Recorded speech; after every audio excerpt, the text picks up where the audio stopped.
Hey guys, it's been a crazy few weeks. I've been just going non-stop. My parents were visiting, which was very special because it was their first time coming to Spain.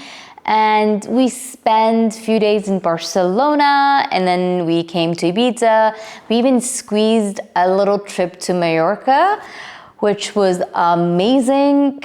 And I was their tour guide, so I was just trying to show them around here in Ibiza and in Mallorca, Palma, and all little towns around it, and also in Barcelona. But to be honest, it was also exhausting at the same time. I don't know if you guys feel the same, but when you have guests, and especially family members, you tend to kind of lose your rhythm and your schedule, and that for me was such a big deal because I really rely on my morning routine and just my schedule, and I was just on autopilot. I was just waking up, just doing what I needed to do and just go straight to bed exhausted. So yeah, it was beautiful but also a bit much. And they left a couple of days ago, so I'm slowly getting back to my daily routine.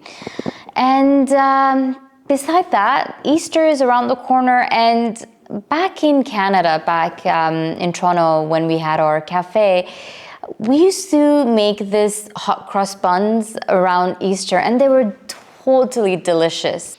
So yeah, I've been craving those sourdough hot cross buns, and I'm gonna show you guys how to make them, so come along. Just a side note, this is not the easiest but definitely doable recipe, and you will absolutely love these hot cross buns. So to start, make sure you have a sourdough starter, and mine is a little bit hungry right now, but what I did a night before I want to make my dough, I make a sweet stiff starter, which is basically sugar, water, and my sourdough starter. So, and when do you know the sourdough, the sweet stiff is ready? When you see bubbles, and it should usually take between 8 to 12 hours. If you have a very warm kitchen, I would say 6 to 8 hours, but if you have a cold, which is right now, it's not cold, but it's somewhere there, it would take 8 to 12 hours. And mine is ready because I can see all the bubbles and activity, so I know it's ready to go. So the first step is making your sweet stiff starter, and then the second one, I'm making a Tangzhong, which is where you just kind of cooking your flour with a little bit of your liquid, which is milk today. So I'm just gonna sift my flour.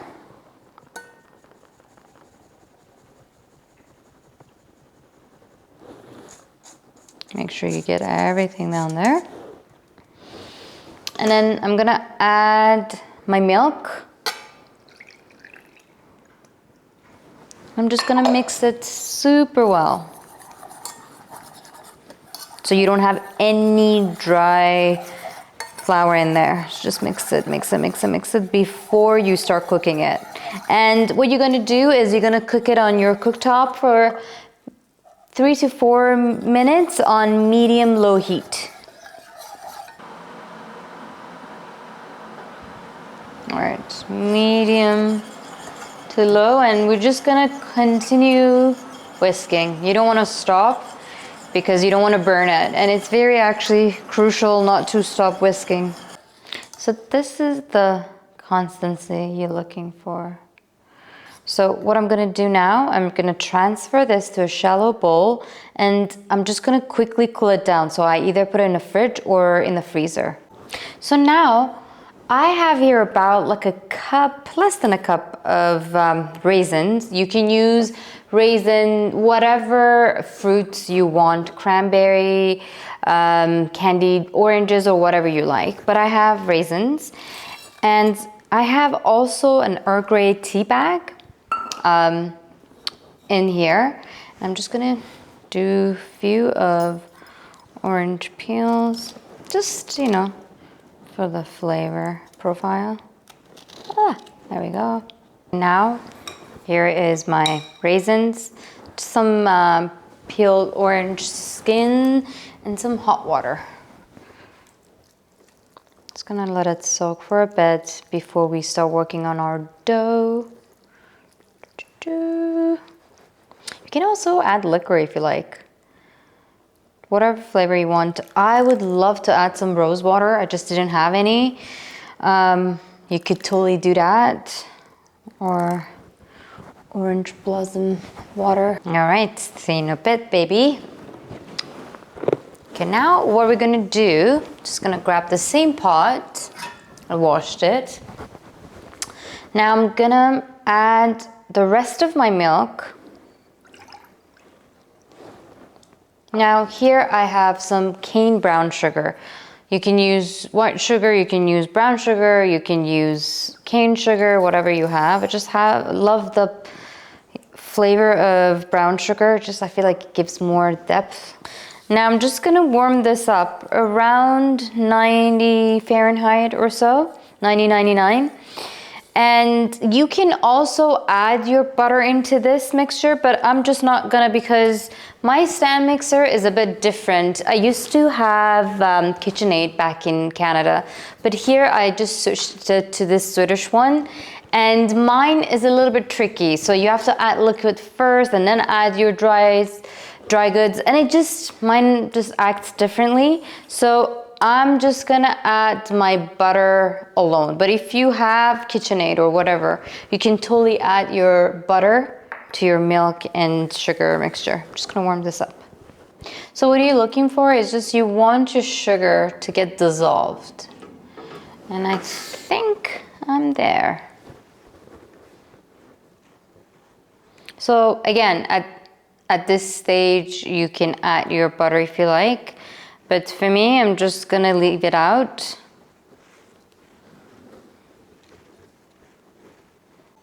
Now, because I have this stand mixer, I have to add my liquid first.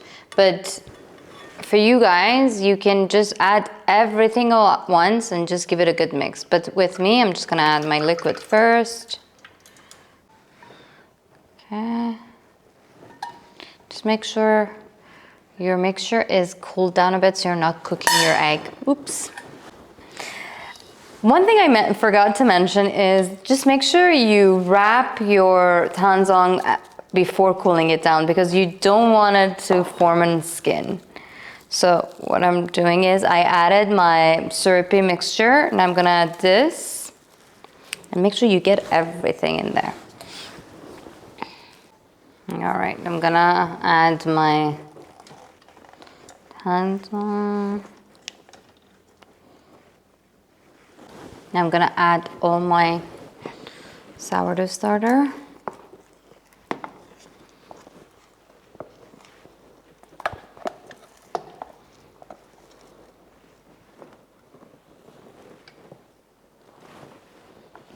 Okay, I'm just gonna give it a mix before adding my flour.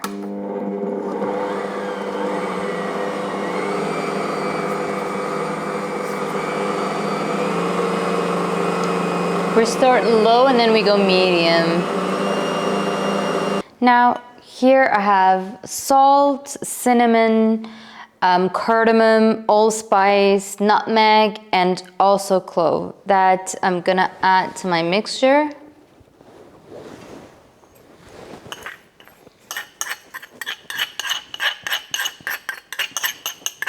Just gonna give it a mix.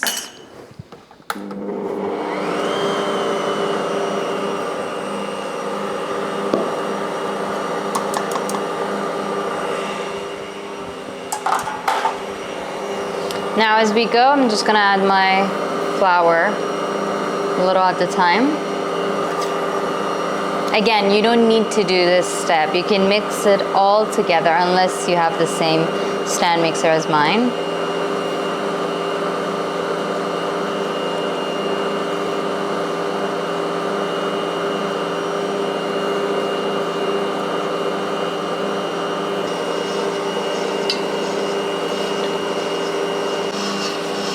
Now I'm gonna let this go for a bit, like 5 to 10 minutes before I add my butter so it develops some strength.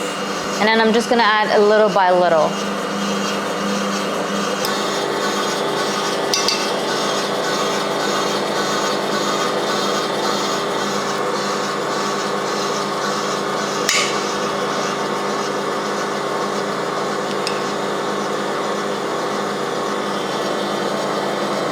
I tried to give it a little bit of a break before adding more butter. I want it to dissolve.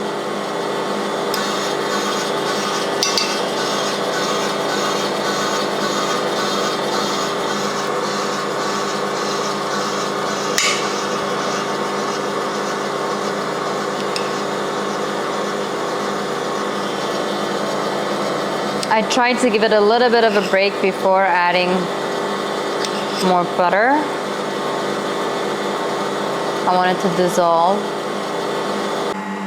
Now, as you can see, my dough is puffy a bit. Now it's pulling towards one side and it's not sticking to the attachment. Now it's the time to add my raisin. And I added a whole zest of one orange, and just gonna add all of this to the dough. Oh, it's so beautiful and so fluffy. All right, if you like, you can transfer this dough to a separate bowl and just let it do its own thing for the next 8 to 12 hours. And tomorrow I will show you how you shape these buns and then you bake them in the oven. Okay guys, okay, it's the morning after and I just woke up, so I'm a little bit sleepy.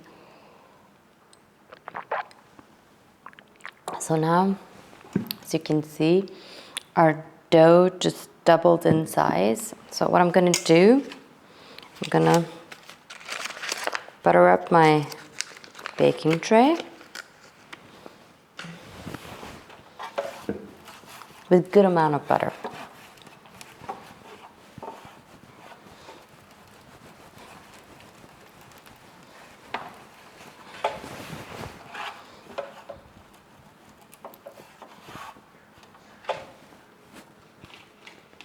More. And make sure you do the edges too, like the corners and everywhere.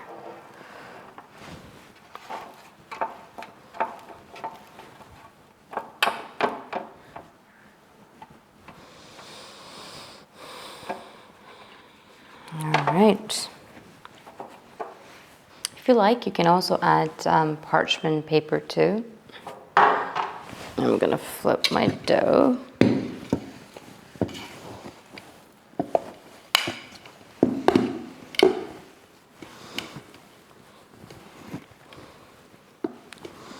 It smells amazing.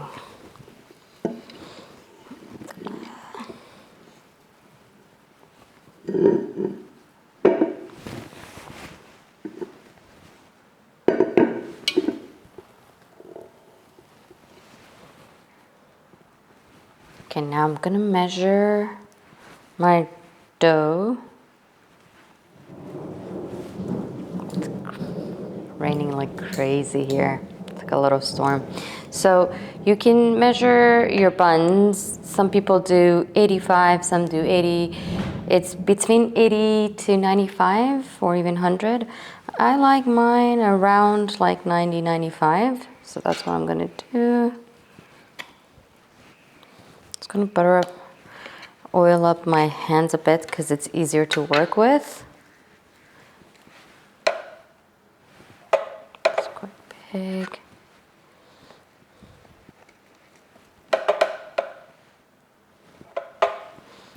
Perfect. So what do you want to do? Just want to make it into a little bowl.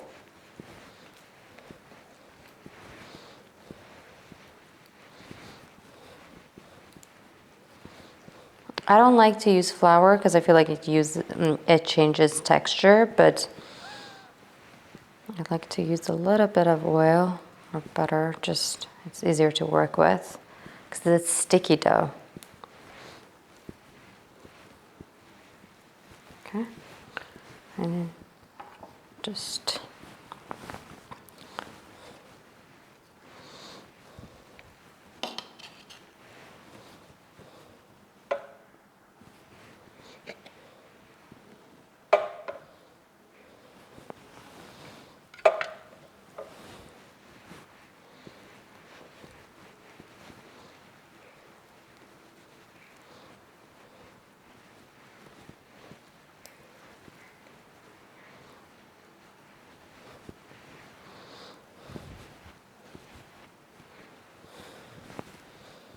leave a little bit of space.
So what you want to do, just pull us towards you, but no pressure, just like gently.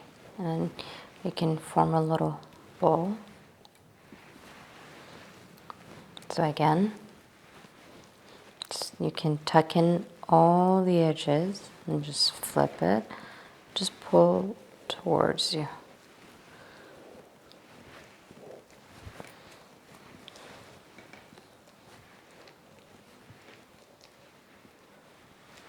There you have it.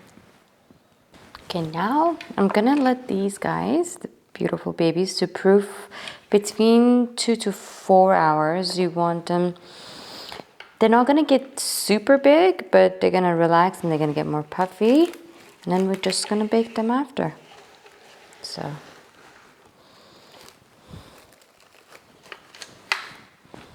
Now it's the waiting game. Hey. Okay. I like to put a little bit of a tea towel on top and just let them relax. Now it's been almost 4 hours and our buns they're double in size. Now here I have a mixture of flour and water. Just gonna do it for our cross. So just want to start from here.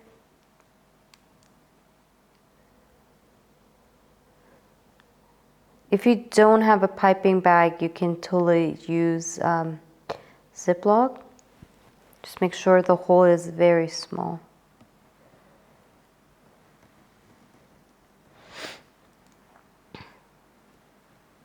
Now we're going to do the cross. Do you see how fluffy they look? And that's what you're looking for. It's like a pillowy.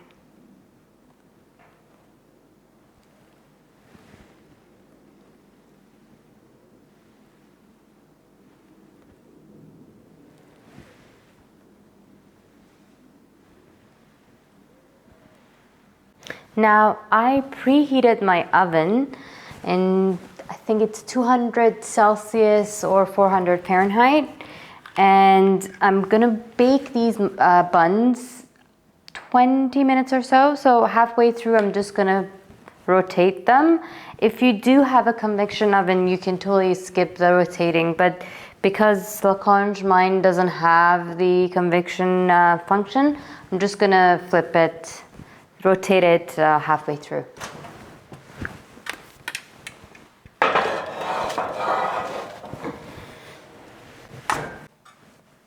All right, Our buns are ready.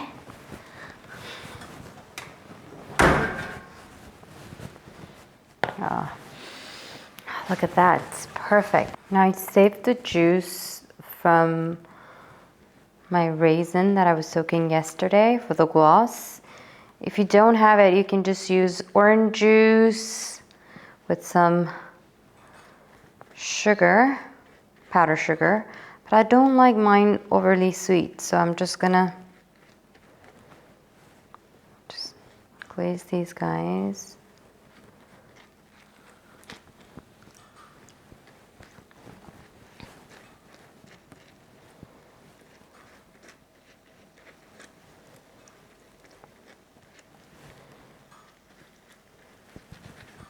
All right, I'm gonna go for one.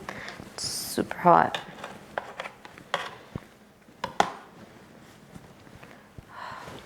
Look at that steam. It's so hot, guys.